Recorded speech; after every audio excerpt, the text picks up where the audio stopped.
That night Mr. Smith knocked on my door. "Please open the door." Just for a moment. I should have said no. I should have told him to leave. But I was frozen, half afraid, half curious. After a long pause I got up, walked to the door and unlocked it.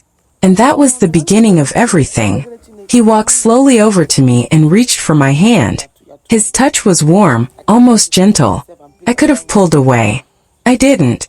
That night he stayed. I kept thinking about Mrs. Smith, how she always smiled at me, how she treated me like family. I felt ashamed, dirty, but I didn't stop him. I didn't stop any of it. And that was the first night. It wasn't the last. It went on and on. My name is Imelda. I am just a housekeeper. Hello everyone, welcome back to my channel. If you're new here, do well to subscribe, like, and hit on notifications. To all my returning subscribers, thanks for stopping by. Let us begin. My name is Imelda, and I was the housekeeper for Mr. and Mrs. Smith for almost 5 years. Before they moved to the United States, they were top politicians in England, powerful, respected, and always in the public eye. But here in America, they chose a quieter life, away from cameras and headlines. Their house was big and beautiful, tucked into a quiet neighborhood in Virginia. Working for them felt like working in a palace. Mrs. Smith, whose full name was Maya, treated me with so much kindness. She never looked down on me. In fact, she treated me more like a daughter than a maid. Sometimes she'd even bring me small gifts from her trips, perfume, books, silk scarves. She'd sit with me in the kitchen after dinner and ask about my family back home. She was warm, classy, and full of grace. Mr. Smith, on the other hand, was different. He wasn't unkind, but he was reserved, serious. He didn't speak much unless it was necessary. First, I thought he barely noticed me. But that changed. They had 3 children. 2 boys and a girl, all grown and living in the house temporarily after college. The boys were loud and full of energy, always arguing about politics or sports. The girl, Vivian, was softer, more like her mother. I liked her the most. Then things started to feel strange. Mr. Smith began talking to me more than usual. Simple things at first, asking about my day, complimenting my cooking, even offering to drive me to the market. I didn't think much of it at the time, but slowly the way he looked at me changed. It was like his eyes held questions he wouldn't say out loud. I started to feel uncomfortable, even though he never crossed any lines. One evening, I was in the kitchen scrubbing dishes when he came in alone. The room felt still. He leaned on the counter and watched me for a moment too long. "You're very dedicated, Imelda," he said. "Always working. Always quiet. We're lucky to have you." I gave a small smile, but my hands didn't stop scrubbing. "Thank you, sir." After that, it was clear. He had started feeling something, and it scared me. I didn't tell Mrs. Smith. I didn't want to ruin the peace in the house, and besides, she trusted me. I couldn't betray her trust by starting rumors. I told myself maybe I was imagining things. Maybe I was just being paranoid. But then he started finding reasons to be alone with me. He'd call me upstairs to his study to clean something that was already spotless. Or he'd stand close behind me in the pantry, pretending to look for something. Every time I held my breath and prayed he'd walk away. He always did, but I could feel the tension growing. Then one weekend everything changed. Mr. Smith told the children he had a surprise for them. A week-long vacation in Washington, D.C. He said they deserved a break after working hard. They were excited, and Mrs. Smith wasn't home to see them off because she had traveled to California for a conference. The house became quiet, too quiet. That night I stayed in my small room downstairs. I locked the door for the first time, not sure why I suddenly felt the need to. I lay in bed with my hands folded over my stomach, telling myself nothing would happen. Mr. Smith was a married man, a respected man, and I was just the help. But deep down, I knew he had cleared the house on purpose. I didn't sleep much that night. I stared at the ceiling, listened to the ticking clock, and waited for morning to come. But when the clock struck 1 a.m., I heard soft footsteps coming down the hallway. Then came the knock. It was light barely there, but I heard it. Then another. My heart raced. Imelda, Mr. Smith whispered through the door. Are you awake? I didn't answer. I couldn't. He knocked again. Please open the door. Just for a moment. I should have said no. I should have told him to leave. But I was frozen, half afraid, half curious. After a long pause, I got up, walked to the door and unlocked it. And that was the beginning of everything. I opened the door and there he was, Mr. Smith, standing in the dim light of the hallway, wearing a white t-shirt and gray pants. He looked calm, like he had rehearsed this moment 100 times. I stood there in my nightgown, heart pounding so loudly I was sure he could hear it. I just want to talk, he said softly. I didn't move. I didn't speak. Then, without waiting for a reply, he stepped inside. He didn't touch me at first. He sat down on the edge of the bed, hands folded between his knees. I stood near the door, frozen, unsure of what to do. I should have told him to leave. I should have reminded him he had a wife, a kind, generous wife who trusted me. But I didn't say anything. I've tried to fight this, he said, his voice low. I know it's wrong, but I can't stop thinking about you. I felt like I was sinking. My chest tightened. Sir, please, I finally whispered. This isn't right. I know, he said quickly. And I won't force you to do anything. But I had to be honest. I've never felt this way before, not like this. He stood up slowly, walked over to me, and reached for my hand. His touch was warm, almost gentle. I could have pulled away. I didn't. That night he stayed. We didn't sleep. We laid close, skin to skin, no words, just silence between breaths. It was as if the walls around us didn't exist. I kept thinking about Mrs. Smith, how she always smiled at me, how she treated me like family. I felt ashamed, dirty, but I didn't stop him. I didn't stop any of it. And that was the first night. It wasn't the last. For the next 5 nights, he came to my room at 1 a.m., just like clockwork. Always quiet, always careful. I never locked the door again. During the day, he was his usual self, calm, collected, polite. You'd never guess what was happening behind closed doors. And when Mrs. Smith returned from her trip, everything went back to normal. I cooked, cleaned, smiled when spoken to. But inside I felt like I was unraveling. The guilt weighed heavily on me. But so did the attention.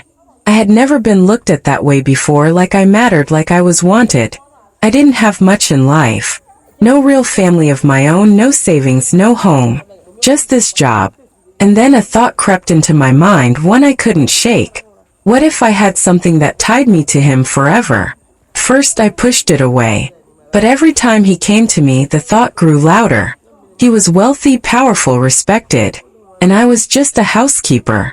But if I had his child, everything would change. So I stopped taking precautions. Quietly. Carefully. Without telling him.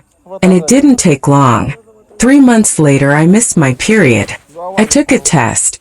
Then another. Both were positive. I stared at those little pink lines for what felt like an hour. My hands trembled. My heart raced.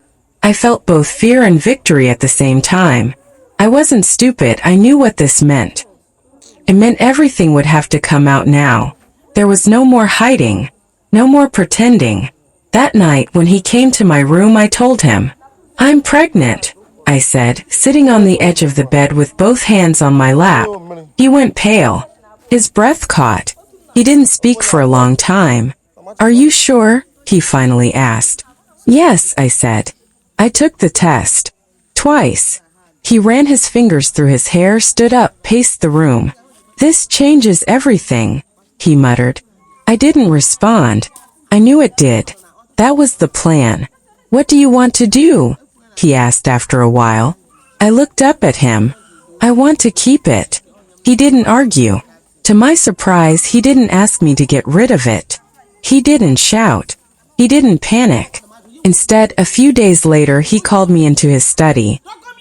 He said he'd arranged for me to move into a private apartment not too far from the house. It was fully furnished, comfortable and safe. And he said he would marry me in secret. I was shocked. What about your wife? I asked. He sighed. I'll tell her. Eventually. And he did. Mrs. Smith came home one evening and found him waiting in the living room with a letter in his hand. I wasn't there when he gave it to her, but I heard the aftermath. The screams, the sobs, the sound of glass breaking, the door slamming shut.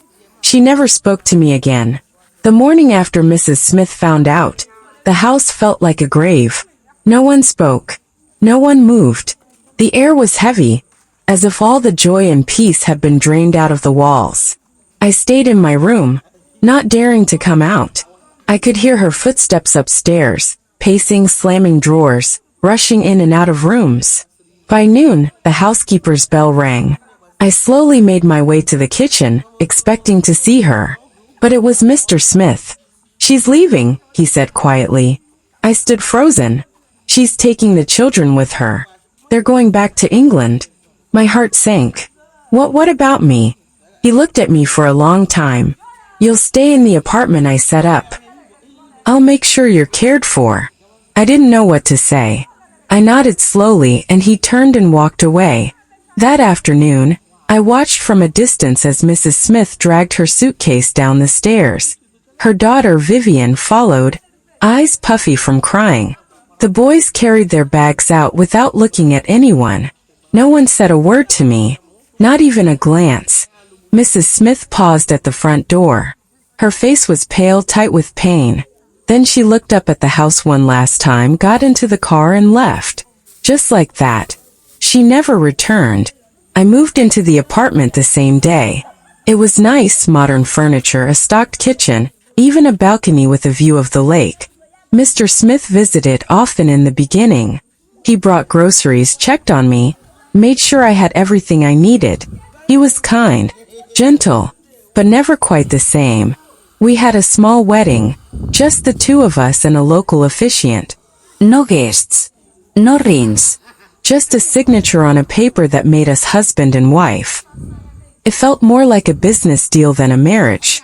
I was now Mrs. Smith, but not the one the world knew. As the months passed, I noticed the change in him. He became distant, quiet again. The way he looked at me wasn't the same. The passion was gone. Maybe it was guilt. Maybe it was regret. I didn't ask. I gave birth to a baby boy, a beautiful child with his father's eyes. I named him Noah. He was the light in my life, the only thing that made the silence bearable. When Mr. Smith held him for the first time, he smiled, but it was a tired smile, one that didn't reach his eyes. He still came around, but not as often. He stopped sleeping over. He said it was better that way, for privacy, for the press, for peace of mind. Sometimes I sat by the window at night, staring out into the darkness, wondering if it had all been worth it. I had a child. I had a husband. I had a comfortable life. But I had lost the only woman who ever truly cared for me. I had destroyed a family. I thought about Mrs. Smith often, how she used to laugh in the kitchen, how she took me shopping during the holidays, how she once told me I was like the daughter she never had. I had betrayed that love, and no amount of comfort could erase that. The children never reached out. Not even Vivian. I understood. I didn't expect forgiveness. I didn't expect friendship. One day I received a letter. No return address. No name. Just a single sheet of paper with a short message. I trusted you. And you took everything. It was her. I cried for hours. Years have passed now. Noah is 5. He asks about his father, and I tell him he's important, busy, helping people. The truth is, I don't know if Mr. Smith still loves me, or if he ever did. He provides for us, yes. But love? That's something else. Sometimes I dream of going back. Back to the days when I was just the housekeeper. When the house was full of life and laughter. When Mrs. Smith would sit with me by the kitchen window and tell me stories about London. But we can't go back. The door opened and everything changed. This is my life now. A beautiful apartment, a quiet marriage, a lovely child, and a heart that still aches. I don't regret loving my son, but I do regret how he came into the world. I often wonder what kind of woman that makes me. Have you ever imagined yourself in this kind of situation? And I know so many things could be going on in your mind. What did you do about it? Subscribe to this channel, like, and hit on notifications for more interesting stories like this.